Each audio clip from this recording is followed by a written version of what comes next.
Good morning, જય શ્રી કૃષ્ણ. હજી હું વોક કરું જ છું અને વિડીયો બનાવવા બેસું ને તો આઈ થિંક 10-15 મિનિટનો તો એકસાથે બની જ જાય, જે કોઈને જોવો ન ગમે એટલો બધો.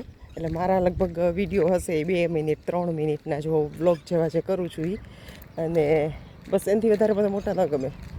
રાતના અમે લોકો અહીંયા જે સૂવાનું છે ને એ પણ અમે ખુલ્લામાં સૂતા, એટલે કે ફળિયામાં મોટું બધું ફળિયું અને કેટલા બધા ખાટલા બધા એને પાથરી દીધા હતા.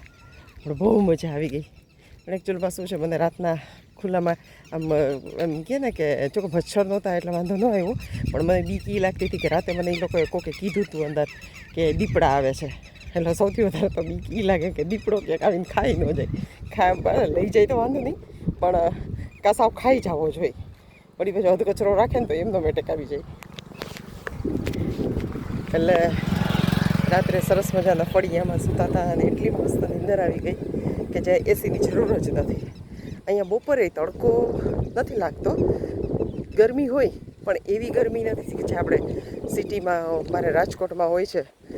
રાજકોટમાં હતી, હમણાં બરોડા ગઈ હતી, સુરત ગઈ હતી, કે હદ આમ તમને એમ થાય કે તમારાથી જીવાશે નહીં એટલી હદ ગરમી અને પરસો.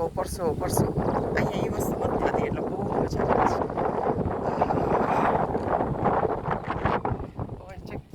સામે મસ્ત છે.